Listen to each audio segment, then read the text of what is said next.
Bonjour, j'espère que vous allez bien. Mia, il savait.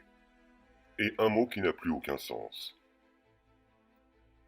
J'aime à essayer de faire un 360 degrés sur toutes les informations qui m'arrivent et vu que bien conscient, pour l'avoir souvent par le passé annoncé et répété, à savoir qu'il est important de prendre conscience que la manipulation est à tous les niveaux, conscient qu'il est important de vous faire votre propre opinion quand vous entendez telle ou telle affirmation, ou encore parce que je suis convaincu que ma vision des choses est la bonne. Nous assistons depuis l'affaire Mia à un déferlement. Il y a un mot qui devient de plus en plus médiatisé et qui par là même perd tout son sens, le complotisme. Ce dernier avait déjà été détourné. À la base, les complotistes sont ceux qui complotent et qui fomentent des complots.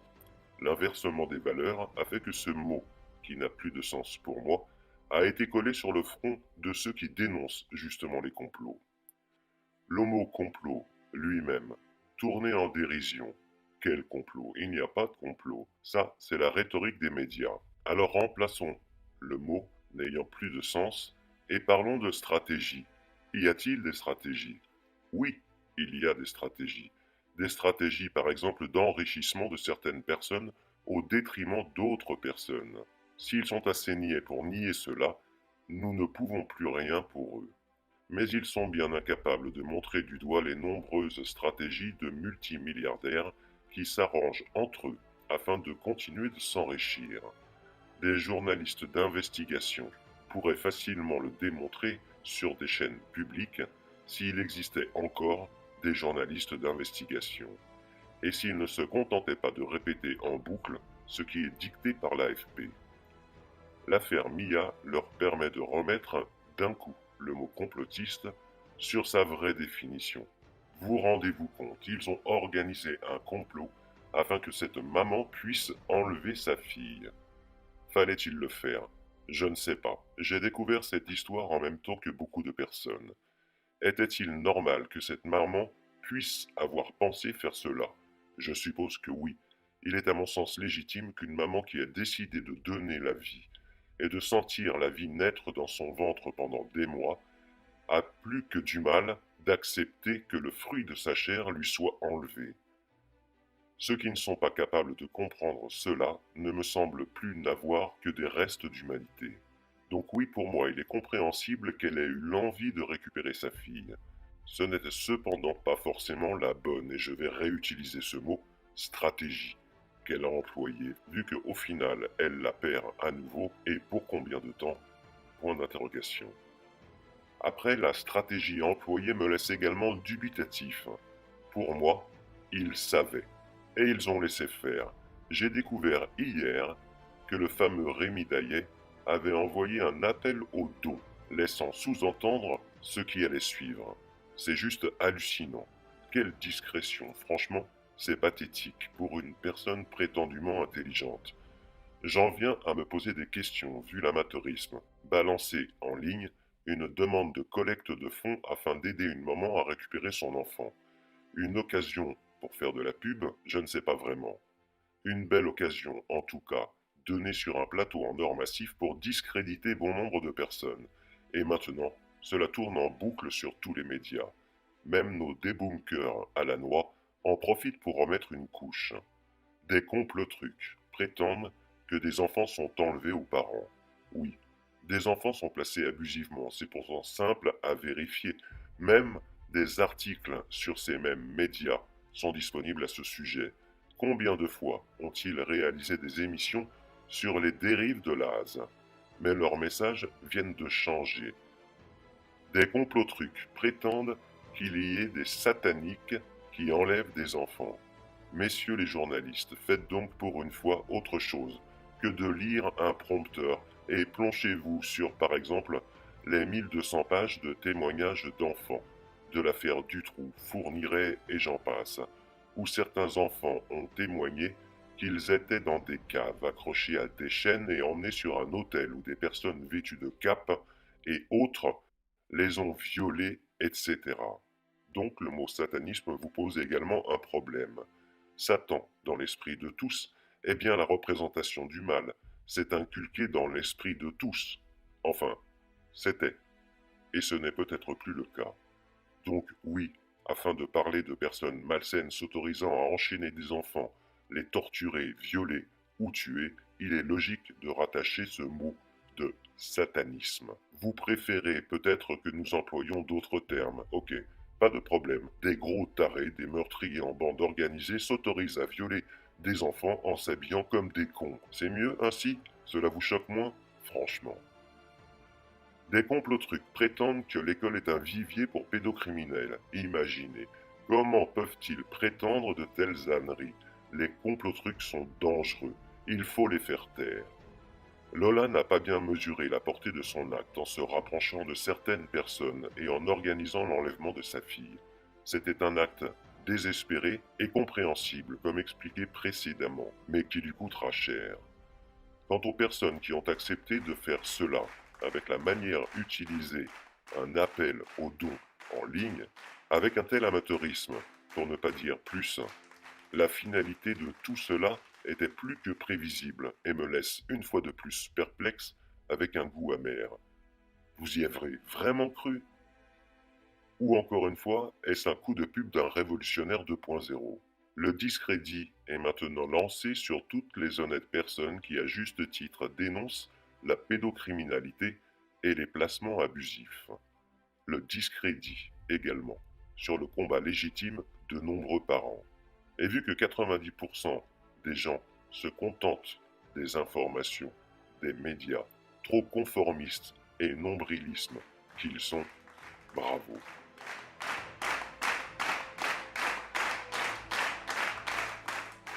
Concernant ce que peuvent prétendre des complotrucs sur l'école, je vais terminer par quelques extraits de Marion Sigaud. À tous, bonne chance pour la suite, car nous allons bien ramer.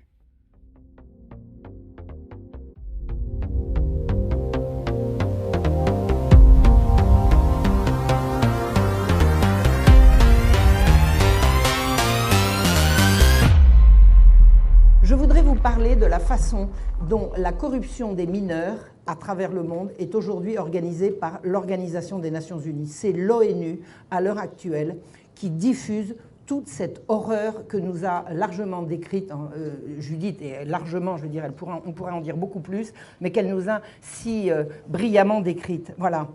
Figurez-vous qu'en novembre 2006, ça n'est pas très vieux, a eu lieu en Indonésie une réunion de 26, autoproclamés brillants experts, c'est leur rapport qu'il dit, des brillants experts en droits humains, ils se sont réunis à Jogjakarta, une ville, au début je croyais que c'était Jakarta, c'est Jogjakarta.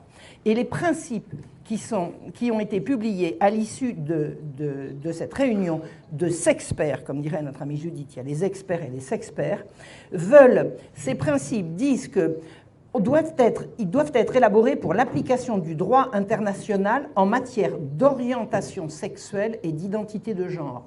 C'est-à-dire que l'ONU va se faire le relais d'une réunion de sexperts qui veulent appliquer les droits de l'homme, les droits humains, à l'orientation sexuelle et l'identité de genre, qui ne doivent pas être à l'origine de discrimination ou d'abus. Ces principes ont été adoptés à l'unanimité. Que dit cette réunion à propos de ce qu'est l'orientation sexuelle? L'orientation sexuelle, disent-ils, fait référence à la capacité de chacun de ressentir une profonde attirance émotionnelle, affective et sexuelle envers des individus du sexe opposé, du même sexe ou de plus d'un sexe. Si vous avez déjà entendu parler de ça, mais ce sont des experts, ils savent. L'identité de genre fait référence à l'expérience intime et personnelle de son genre, profondément vécu par chacun, qu'elle corresponde ou non au sexe assigné à la naissance, y compris la conscience personnelle du corps, qui peut impliquer, si elle est consentie librement, une modification de l'apparence ou des fonctions corporelles par des moyens médicaux, chirurgicaux ou autres. Dès le préambule, cette conférence nous raconte que le ressenti des personnes peut être matière de droit,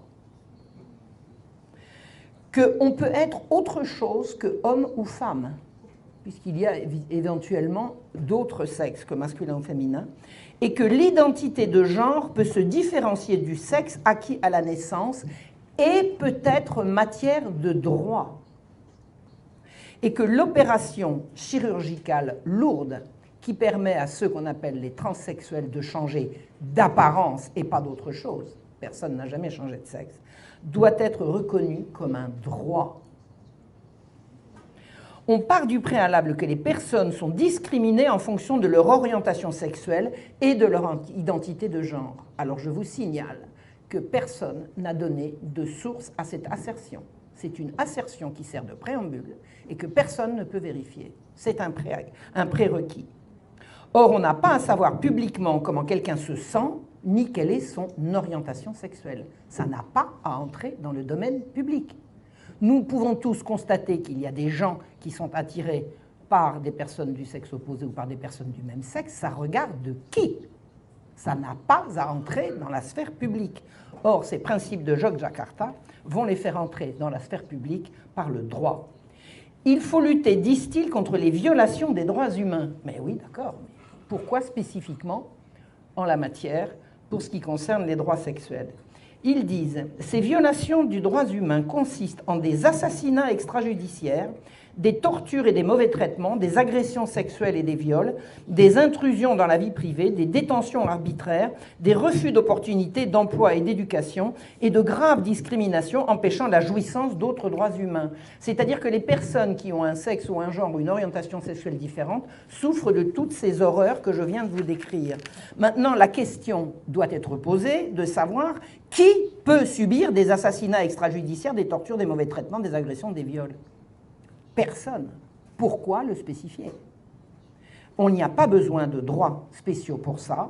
La règle commune doit s'appliquer à tout le monde et pas spécialement aux homosexuels ou aux transgenres. Il est dit plus loin, nombreux sont les États et les sociétés qui imposent aux individus des normes en matière de genre et d'orientation sexuelle, par l'entremise de coutumes, de lois et de violences, et qui cherchent à contrôler la façon dont ces individus vivent leurs relations personnelles et s'identifient eux-mêmes. Eh bien oui, la société reconnaît que la sexualité est faite de la rencontre d'un homme et d'une femme, et qu'on a le sexe que la nature nous a donné. Si certains ressentent les choses différemment, c'est leur affaire individuelle. Ça ne regarde pas le groupe. La loi, c'est chaque pays qui la décide. La coutume, c'est ce que la sagesse a transmis. Et la violence est inadmissible en toute hypothèse. On n'a pas besoin de la déclaration de Yogyakarta pour ça. Les normes énoncées, disent-ils, doivent devenir contraignantes pour les États. C'est ce que l'ONU nous prépare. Les experts observent que la législation internationale des droits humains soutient que toutes les personnes, indépendamment de leur orientation sexuelle et de leur identité de genre, peuvent se prévaloir de la pleine jouissance de tous les droits humains et que, accrochez-vous, dans toutes les décisions concernant les enfants, l'intérêt supérieur de l'enfant doit être une considération primordiale et que l'enfant capable de discernement a le droit d'exprimer librement ses opinions étant dûment prises en considération en égard à son âge et à son degré de maturité. C'est ici l'introduction d'un droit pour les enfants de parler de leur orientation sexuelle ou de leur genre. En fonction de leur âge, disent-ils, d'accord, mais lequel? Ça, ils ne le disent pas. Ce sera à l'appréciation des États, des éducateurs, des policiers, des juges, de qui? Si c'était à l'appréciation de vous, parents, nous n'avons pas besoin d'eux pour ça. Ils préparent des lois. Les experts prennent note que le respect des droits sexuels, de l'orientation sexuelle et de l'identité de genre fait partie intégrante de la réalisation de l'égalité entre les hommes et les femmes. Alors moi, je vais vous dire une chose, la notion d'égalité et de droit sexuel est délirante. Je n'ai jamais désiré être l'égal d'un homme qui n'a pas à désirer être mon égal. Il y a l'égalité des droits qui doit être garantie à tous en toute hypothèse, mais l'égalité entre les hommes et les femmes est quelque chose que je n'ai jamais désiré et que je ne désire surtout pas voir. Vive la différence et la complémentarité, chers amis. Les États doivent prendre des mesures pour parvenir à l'élimination des préjugés et des pratiques coutumières fondées sur l'idée de l'infériorité ou de la supériorité de l'un ou l'autre sexe ou d'un rôle stéréotypé des hommes et des femmes. De quel droit décide-t-on qu'une coutume doit être éradiquée? Qui décide de ce qui est considéré comme inférieur ou supérieur? Qui a dit ça? En quoi les rôles attribués aux hommes ou aux femmes relèvent-ils de stéréotypes et pas de la sagesse ou de la tradition ou de la culture ou de la religion ou de la civilisation? Ces gens veulent tout renverser. Ce préambule entend énoncer de nouvelles normes sans aucun droit ni titre. L'attirance ressentie par une personne pour une autre personne ne regarde pas la loi. Quelques horreurs tirées de ce document épouvantable qui est absolument disponible sur la toile. Principe de Yogyakarta, vous pourrez le trouver en toutes les langues. Écoutez bien, dans le cadre de la protection contre les abus médicaux, c'est bien de reconnaître qu'il existe des abus médicaux. Écoutez bien, les États devront garantir qu'aucun enfant ne voit son corps irréversiblement altéré par des pratiques médicales visant à lui imposer une identité de genre sans le consentement total, libre et averti de l'enfant, conformément à son âge et à sa maturité, et suivant le principe selon lequel, dans toutes les situations impliquant des enfants, l'intérêt supérieur de l'enfant doit être une considération primordiale. On est en train d'expliquer ici que si un enfant est d'accord, on peut l'opérer pour lui faire changer d'apparence sexuelle. C'est ça que ça veut dire. Et on ne dit pas à quel âge. Les principes de Yogyakarta préparent la promotion de l'homosexualité et de l'inversion sous toutes ses formes, y compris de la manière chirurgicale irréversible que représentent les opérations transgenres. Et il les ouvre aux enfants, si les enfants sont d'accord. En 2008, l'ONU a promu un autre document édité par la Fédération internationale du planning familial, l'IPPF. L'IPPF s'est servi grandement des principes de Yogyakarta pour publier ce qu'ils ont publié, mais leur publication dépasse largement le cadre de ce qu'a raconté Yogyakarta. Ils disent, cette déclaration des droits sexuels, alors les droits sexuels, est-ce que vous imaginez une aberration pareille?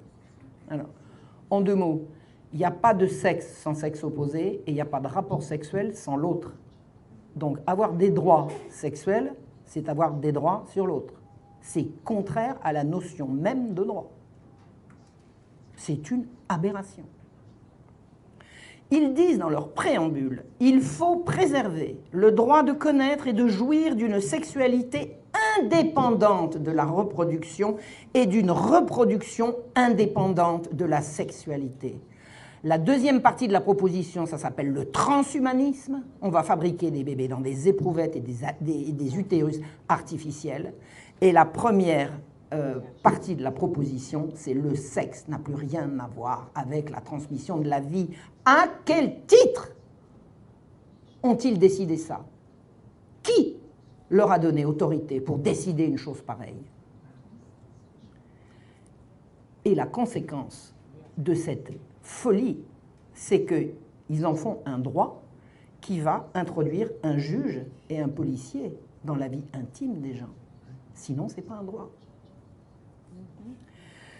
Tout en accordant, disent-ils, une attention toute particulière à ceux auxquels, dans le passé comme dans le présent, ce droit a été nié. Bien évidemment, on introduit la GPA, la PMA, toutes les déviances et les droits, ce qu'ils appellent les droits des homosexuels, ce qui est également une aberration. Le droit est le même pour tous. Il n'y a pas à avoir des droits de ceci et de cela. C'est quoi la GPA? La GPA, c'est la gestation pour autrui. Ah oui, alors, excusez-moi, je ne suis pas en France, je suis un continent américain. La GPA, c'est les enfants fabriqués dans un utérus mercenaire. C'est le marché de l'enfant. Voilà. Donc, je rappelle parce que c'est dramatique, mais il faut le rappeler, il n'y a que deux sexes, il n'y en a pas trois. Sexe, ça vient du latin, secus, ça veut dire couper.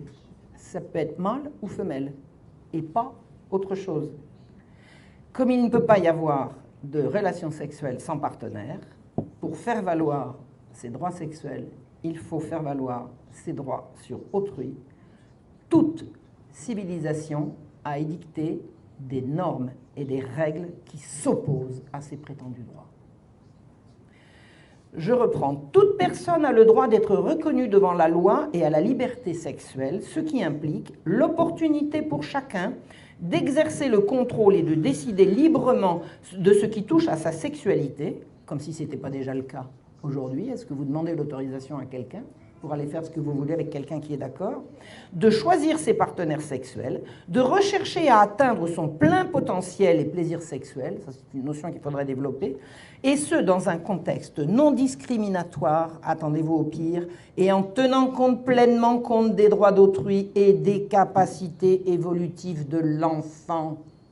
L'enfant est inclus dans ses droits sexuels, tout le monde a le droit d'eux, y compris les enfants, mais en fonction de leur capacité évolutive non déterminée. L'âge des enfants n'est pas déterminé, mais qui dit enfant ne dit pas adolescent, donc dit prépubère. Il s'agit donc d'enfants prépubères à qui on va donner des droits sexuels. Je reprends, nul ne fera l'objet de lois qui criminalisent arbitrairement les relations ou les pratiques sexuelles consenties. Consenties à quel âge? Ça n'est dit nulle part. Ni ne fera l'objet d'arrestation ou de détention fondée sur le sexe, l'orientation sexuelle, le genre ou les pratiques ou les conduites sexuelles consenties. Consenties à quel âge? Ça n'est dit nulle part, on édicte des règles et sans aucune limite. On laisse entendre qu'il pourrait y avoir des limites et on ne les fixe pas. Toute personne a la liberté de chercher, recevoir et répandre des informations et idées en matière d'orientation sexuelle, d'identité de genre et de sexualité par tout moyen d'expression légale, sans considération de frontières, dans un contexte non discriminatoire et le respect des droits d'autrui et des capacités évolutives de l'enfant. Je vous le résume, c'est le droit au porno pour tous. La pornographie est devenue un droit. Enfin, est devenue, si ces recommandations de l'IPPF sont reconnues dans la loi, mais de toute façon, qu'elles le soient reconnues dans la loi ou pas, elles sont, à l'heure actuelle, appliquées. Toute personne a droit à une éducation promouvant le développement des jeunes en tant qu'acteurs informés à même d'assumer la responsabilité de leur vie et de participer à la détermination des politiques de santé sexuelle et d'éducation à la sexualité. C'est ça le sexe à l'école. Et c'est le droit au sexe pour les jeunes sans la tutelle de leurs parents. Les jeunes doivent devenir des acteurs informés à même d'assumer la responsabilité de leur vie. On passe par-dessus l'autorité des parents et on élimine l'autorité des parents en faisant pour les enfants un droit de décider pour eux-mêmes tout ce qui va toucher à leur sexualité. Toute personne, disent-ils, a le droit d'avoir ou non des enfants biologiques ou adoptifs. Qu'est-ce que c'est le droit d'avoir des enfants adoptifs si ce n'est le droit d'avoir des droits sur les enfants des autres? Le droit d'adopter vous donne un droit sur les enfants que vous n'avez pas fait, c'est-à-dire des enfants qui ont été faits par quelqu'un d'autre. À quel titre? Dans quelles conditions? Un droit sur les enfants des autres. Toute personne a le droit de s'engager librement avec son plein consentement dans le mariage ou dans toute autre modalité de couple civil disponible, suivez mon regard, dans un contexte non discriminatoire et en tenant pleinement compte des capacités évolutives de l'enfant. Les enfants auraient donc le droit de se marier. Mais on va changer l'essence même du mariage, qui est l'échange de consentement d'adultes. Le mariage représente un échange de consentement adulte. Et on va l'ouvrir à des enfants. Toute personne a droit aux conseils et services relatifs à la reproduction, l'infécondité et l'interruption de grossesse, indépendamment de sa situation familiale, s'inscrivant dans un contexte non discriminatoire et tenant compte des capacités évolutives de l'enfant. Les enfants ont droit aux services relatifs à la reproduction et à l'avortement. Les enfants, je signale, les prépubères.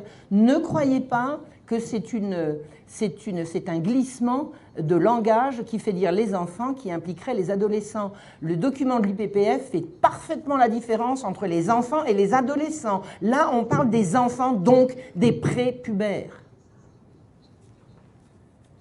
Toute personne doit avoir accès à l'information et à l'aide nécessaire à la recherche et à l'obtention de réparation pour violation de ses droits sexuels.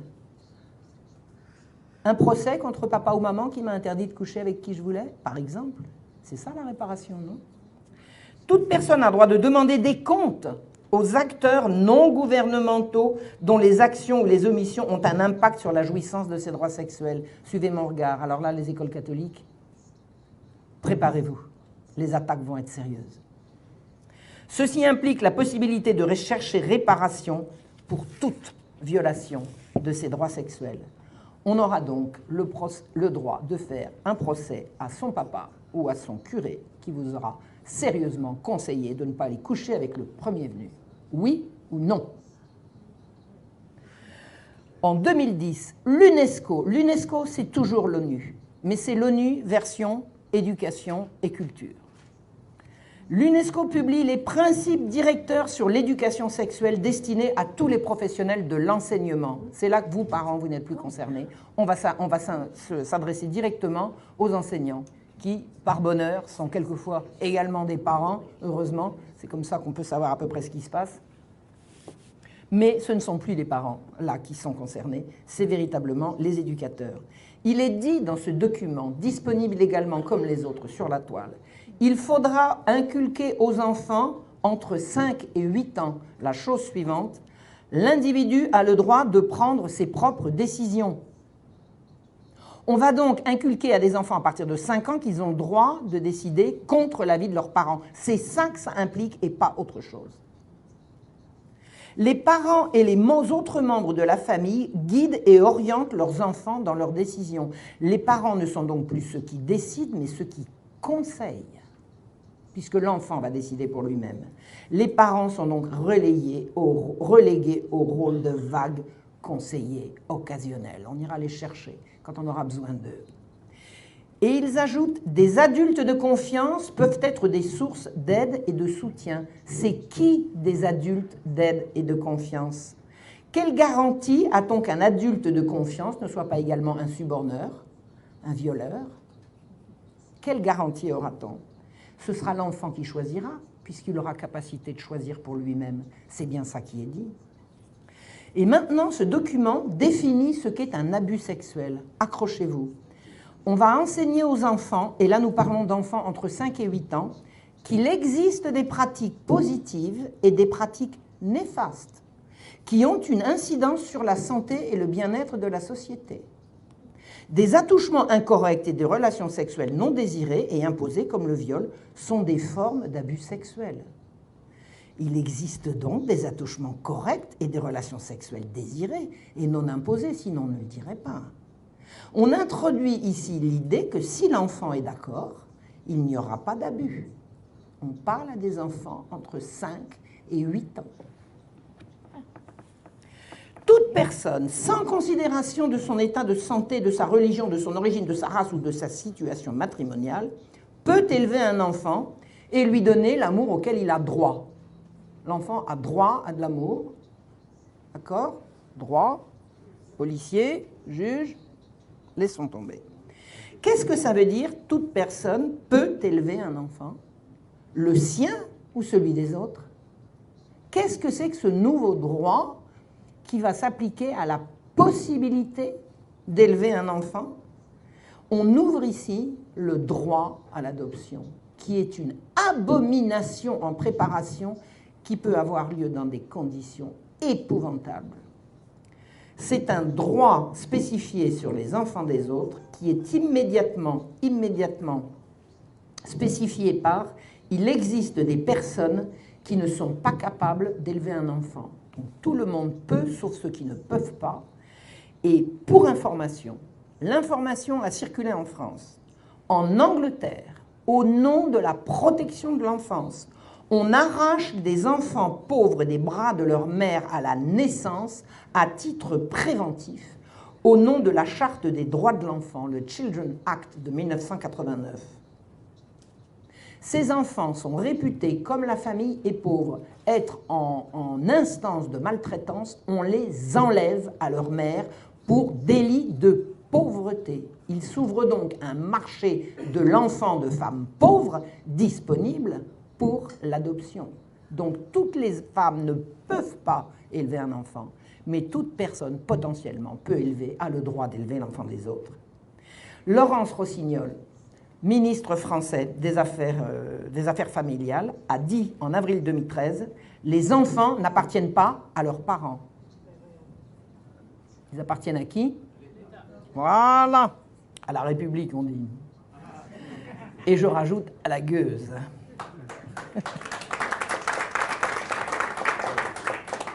En Suède, on enlève des enfants à l'aide de la police qui encadre des services sociaux à des parents qui ont menacé leurs enfants de leur donner la fessée s'ils continuent de faire un caprice. Un enfant dans une cour de récréation raconte que sa maman lui a dit « si tu continues, je te donne la fessée ». Le soir même, cet enfant est arraché à sa famille par les services sociaux et la police. On appelle ça le droit des enfants. Le droit des enfants, c'est la fin de la protection des enfants au nom de la protection des enfants. Maintenant, voyons ce que nous dit l'Organisation mondiale de la santé, autre agence des Nations Unies qui s'occupe cette fois-ci de notre santé. L'Organisation mondiale de la santé a publié en 2010, nous rapprochons d'aujourd'hui, les standards pour l'éducation sexuelle. Voilà, les standards pour l'éducation sexuelle, quelles vont être les normes, les règles appliquées en matière d'éducation sexuelle. Alors, ce que je ne vous ai pas dit quand je vous ai parlé des droits sexuels de l'IPPF, c'est que l'éducation sexuelle fait partie de tous ces droits sexuels. On a droit à l'éducation, l'éducation, l'éducation. Donc maintenant, l'Organisation mondiale de la santé va nous donner, va nous expliquer ce que sont ces standards. Alors, je pourrais vous en parler pendant 1 heure, je vais juste vous soutirer un tout petit extrait avec un préalable. Le préalable est le leur. Ils disent « La psychologie, et plus spécialement la psychologie du développement, montre que les enfants naissent sexués. » Merci, Monsieur Kinsey. Merci, Judith, de nous l'avoir montré. Il est évident que la seule source de cette assertion, c'est Alfred Kinsey. Et c'est repris par l'Organisation mondiale de la santé qui va nous abreuver d'éducation sexuelle selon ces critères-là. L'éducation sexuelle, disent-ils, commence dès la naissance. Encore une fois, merci Judith. En quel honneur ça commence à la naissance? Surtout en quelle langue éduque-t-on des enfants dès la naissance? Avec les mains ou avec autre chose? L'éducation sexuelle, disent-ils, est basée sur des informations précises et scientifiquement étayées. Pour la science, c'est Kinsey et rien d'autre. Je n'y reviendrai pas. L'objectif de l'éducation sexuelle est de favoriser le respect de la diversité sexuelle et des différences entre les sexes, ainsi que la prise de conscience de l'identité sexuelle et des rôles socialement associés au genre. Tout ça, c'est de l'idéologie. La diversité sexuelle, c'est l'introduction de l'homosexualité comme une norme dont nous a parlé Judith et qui a été préparée par les principes de Yogyakarta. Or, l'homosexualité concerne moins de 5% de la population et on va l'asséner à 95% qui ne sont pas concernés. La différence entre les sexes n'a pas besoin d'être enseignée à l'école. Et les rôles socialement associés au genre sont de l'idéologie, c'est l'idéologie du genre. Aucune caution scientifique de quelque sorte n'étaye cette théorie du genre. Aucune. C'est de l'idéologie à 100%.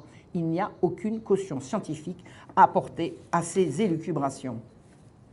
Ils disent qu'entre 4 et 6 ans, et alors là je vais m'arrêter là et je vais passer à autre chose, entre 4 et 6 ans, on va apprendre et renseigner l'enfant sur la reproduction humaine. À 4 ans, c'est le moment, n'est-ce pas? la consolidation de son identité sexuelle. On va consolider l'identité sexuelle d'un gamin ou d'une gamine de 4 ans. On va lui apprendre la masturbation et le plaisir et la satisfaction de se toucher.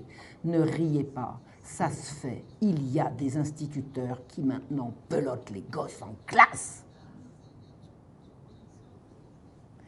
Les différentes conceptions de la famille, c'est quoi les différentes conceptions de la famille? La famille, c'est papa, maman et la progéniture. Tout le reste n'est qu'idéologie. On va les renseigner sur les abus. Certaines personnes, disent-ils, peuvent s'avérer violentes. Ah bon? Donc les abus, c'est la violence. Donc quand il n'y a pas de violence, il n'y a pas d'abus. On introduit ici l'idée du consentement.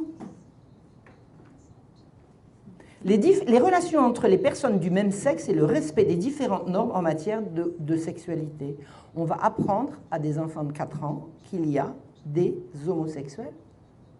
Vous vous imaginez raconter ça à votre gamin? Et la conscience de pouvoir choisir avec cette notion qui est traduite dans toutes les langues, mon corps m'appartient. On va dire à des petits pitchouns de 4 ans, mon chéri, ton corps t'appartient.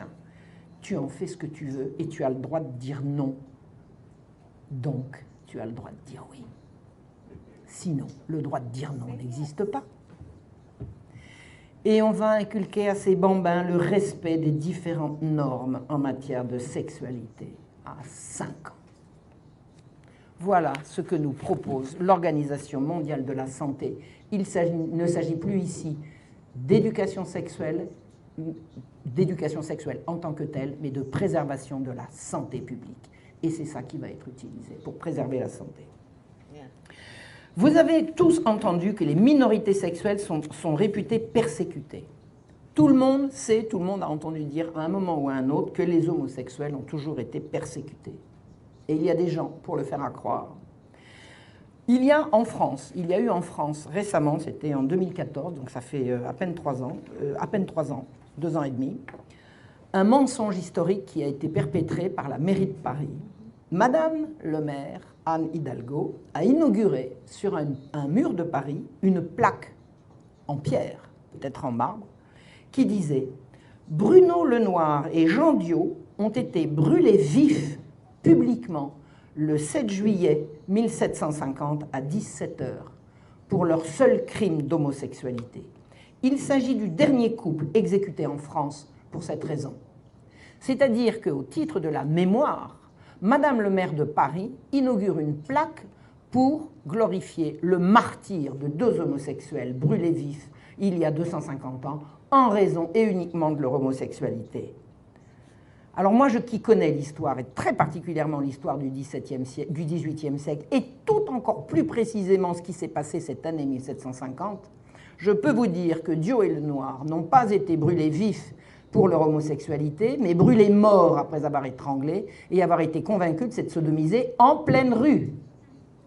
Et que s'ils n'avaient pas été homosexuels, mais qu'ils avaient été hommes et femmes, le tarif aurait été le même. Le tarif aurait été le même. Et que la société d'Ancien Régime pourchassait non pas la sodomie en tant que pratique intime que personne n'avait à connaître, mais en tant que pratique publique. C'est tout. En 1726, un certain Benjamin Deschauffour, alors je remonte un petit peu dans l'histoire, a également été brûlé.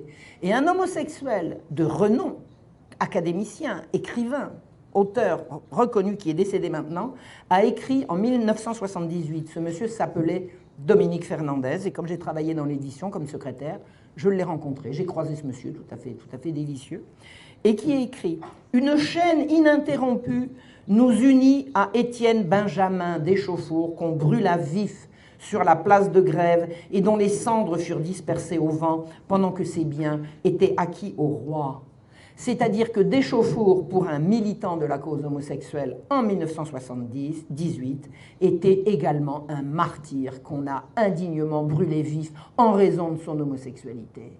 C'est ça, la persécution qu'ont subie les homosexuels sous l'Ancien Régime. Eh bien, je vais vous dire, moi, ce que je sais de Benjamin Deschauffour, puisque j'ai lu son procès. Il n'a pas été brûlé vif, mais mort également, ce qui n'est quand même pas le même tarif. Brûler vif quelqu'un ou brûler son cadavre, ça n'est pas pareil. Il a donc été étranglé, et l'étranglement par un bourreau sur le bûcher avant qu'on l'allume, j'aime autant vous dire que c'était vite fait, bien fait. C'était quick, et en une fraction de seconde, le condamné passait de vie à trépas. C'est donc également son corps mort qu'on a brûlé, et pas lui. Eh bien, ce Benjamin Deschauffour était coupable de sodomie sur enfant enlevé. Et il faisait commerce de sodomie avec meurtre et mutilation. C'était un pédocriminel de réseau. C'était certainement pas une victime.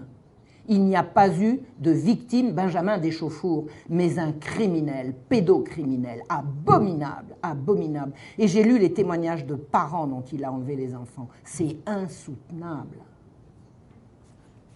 L'historien Maurice Levert a écrit sur la police des mœurs et les procès faits aux homosexuels, précisément sur la période.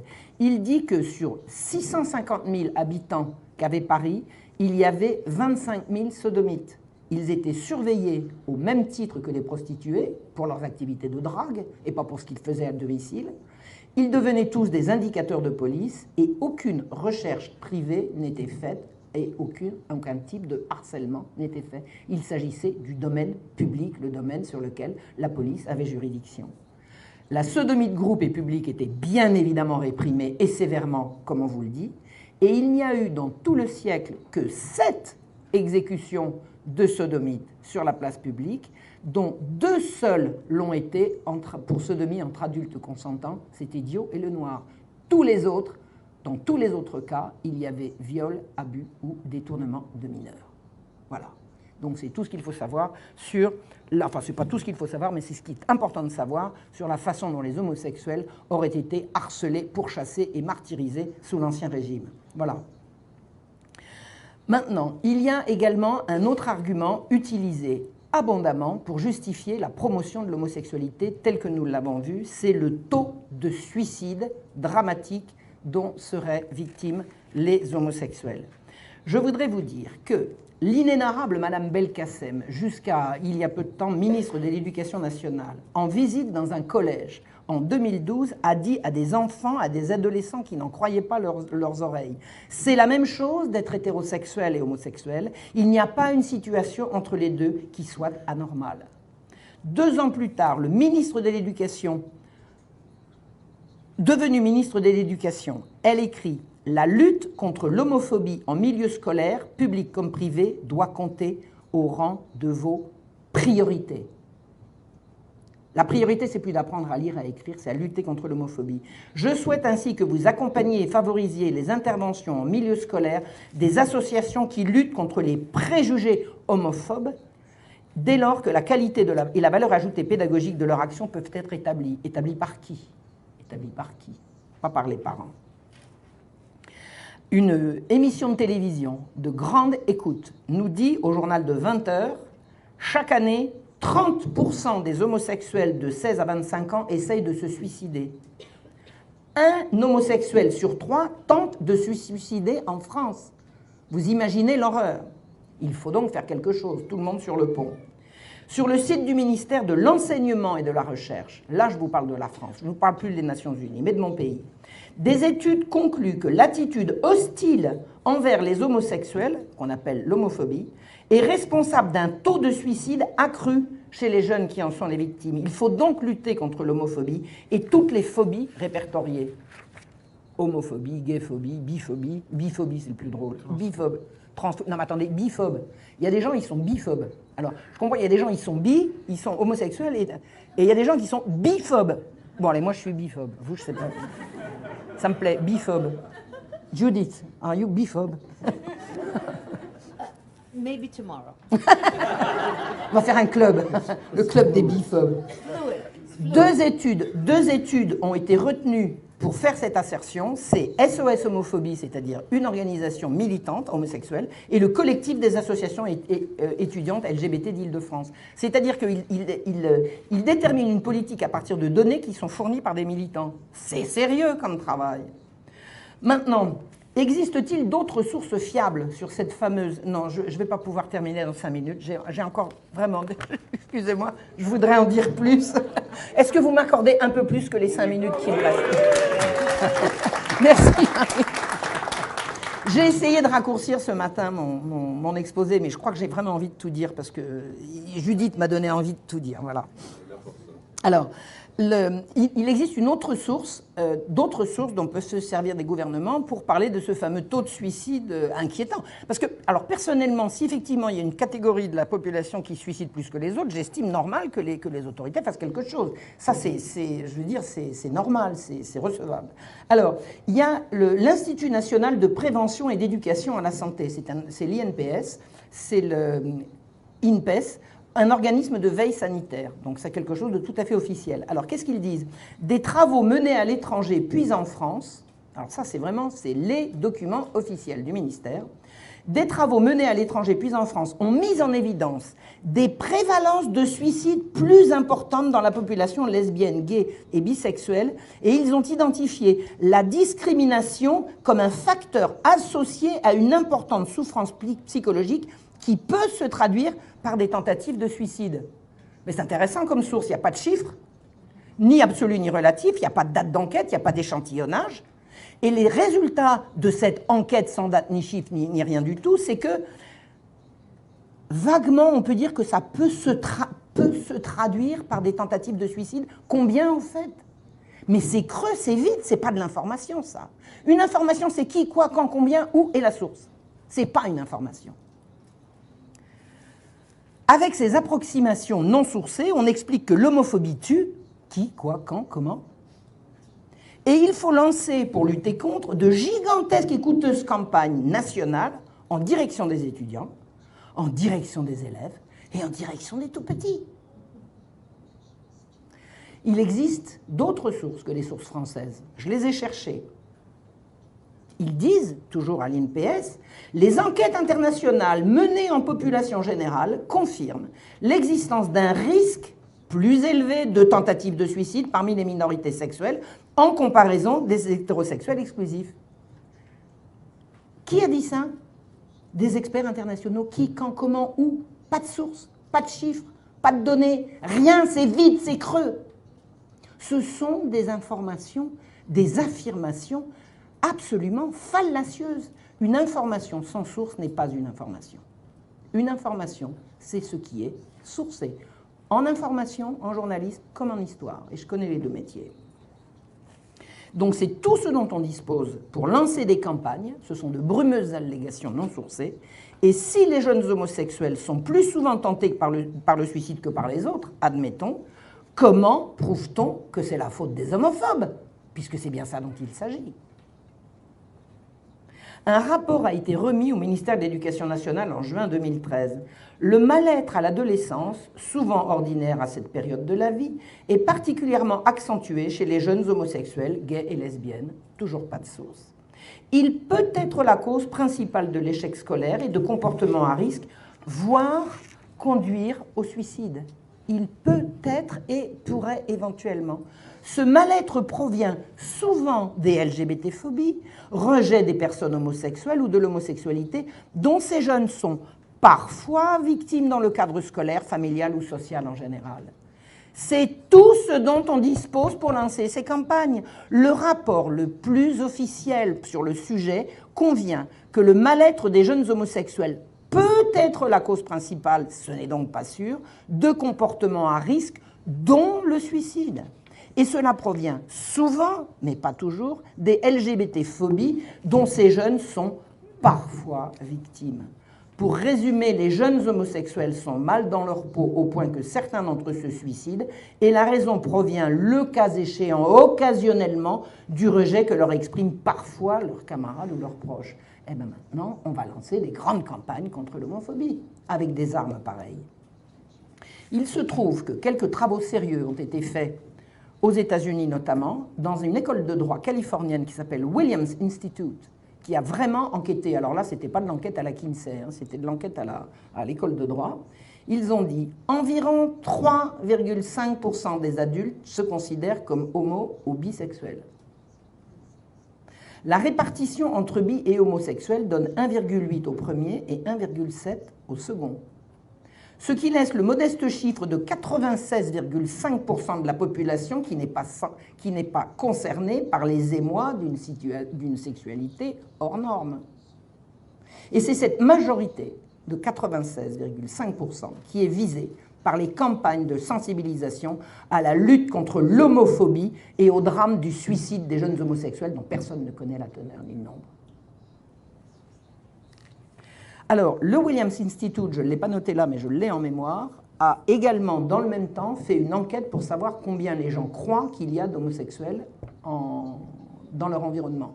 Donc, le chiffre réel, c'est 3,5, et les gens croyaient que c'était au-dessus de 25%. How do you say? 25%. Voilà, 25%, c'est ça. Il est donc impératif, vous êtes d'accord avec moi, avec toutes ces données, vous comprenez qu'il est impératif de lutter contre l'homophobie dès l'école primaire. Dès l'école primaire, puisque c'est là que ça commence. Il faut désormais, et là je cite, éduquer contre l'homophobie dès l'école primaire, fin de citation. Avant 10 ans donc. Qui a rédigé le rapport? Un certain Michel Techenet, grand homosexuel devant l'Éternel. C'est pas moi qui le dis, c'est lui. C'est lui qui s'en vante. Moi, je ne dis pas que des gens qui sont homosexuels, s'ils ne le disent pas eux-mêmes. D'abord, je n'ai pas à vous dire si je suis quoi ou qu'est-ce. Moi, je suis Marion Sigaud. Et ce que je fais au lit ne vous regarde pas.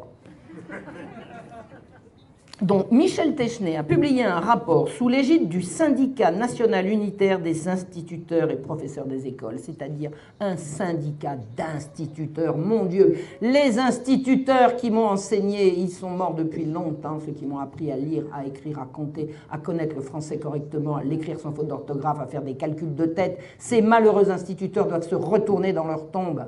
Maintenant, leur travail n'est plus de nous enseigner, de nous transmettre le savoir, mais de nous former à la lutte contre l'homophobie. Oh mon Dieu, mon Dieu, mon Dieu.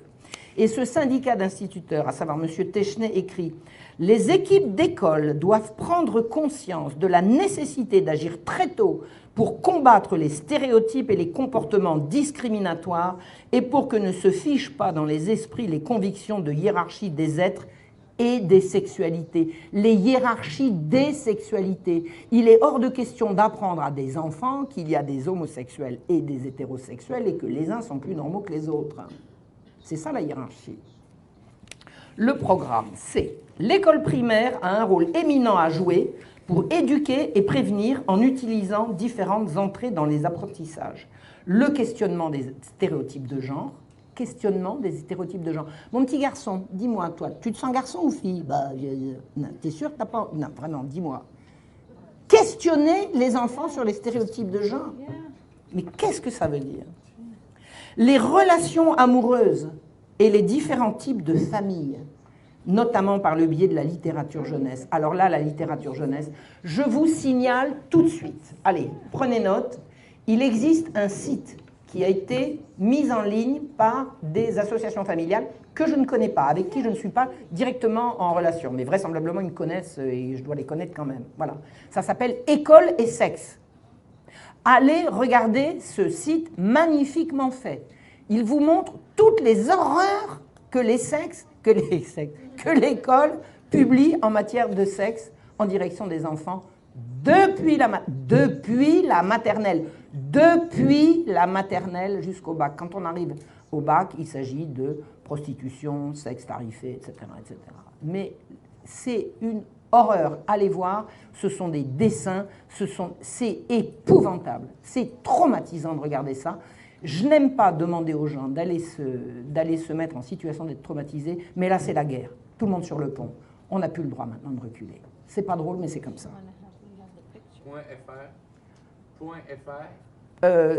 Écoleetsexe.fr. Et c'est là que je voudrais vous montrer, merci Judith, voilà, je voudrais vous montrer une image de, un instant, je vous dirai quand, une image de ce que, en Suisse, parce que moi je vous parle de la France, mais la Suisse, l'Allemagne, la Belgique sont concernés par les mêmes textes, dans la même langue en l'occurrence, la Suisse, des parents suisses ont manifesté, se sont révoltés contre l'introduction de ce qu'ils appelaient une sex toys, dans les écoles primaires, des intervenants extérieurs, c'est-à-dire pas des gens de l'éducation nationale, mais des intervenants extérieurs, on a compris qui c'était, passaient d'école en école et de classe en classe pour procéder à l'éducation des enfants en la matière. Et alors, on essaie de faire charger? Non, c'est bon, c'est la lampe de réchauffement.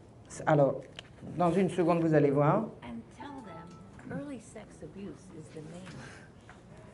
C'est ça qu'on montre dans les écoles primaires en Suisse. Ce sont des peluches. Ce sont des peluches. C'est pas moi qui ai inventé un truc pareil. Alors ça a été retiré. Ça a été retiré pourquoi? Parce que les parents ont fait des manifestations. Mais si les parents n'étaient pas venus faire des manifestations, ça continuait. C'est-à-dire que c'est entré dans l'école derrière le dos des parents. Et derrière, vraisemblablement, le dos des professeurs également. Alors, je voudrais vous signaler qu'un de mes amis qui est enseignant dans une école privée sous contrat en France, c'est-à-dire une école catholique, oui. Oui, c'est bien de... Voilà, on n'a pas besoin d'avoir ça sous les yeux. Un de mes amis m'a signalé que dans son école catholique, le prêtre directeur de l'école a appris par hasard de quoi était faite l'intervention d'une éducation sexuelle obligatoire. Il a demandé à voir le cours et à assister, et on lui a dit non. Alors je ne connais pas la suite, je pense qu'une bagarre a eu lieu, mais l'idée est que non seulement les parents ne savent pas ce qu'il y a dans les cours, mais les professeurs ne sont pas conviés à y assister. Et là, c'est vraiment le comble.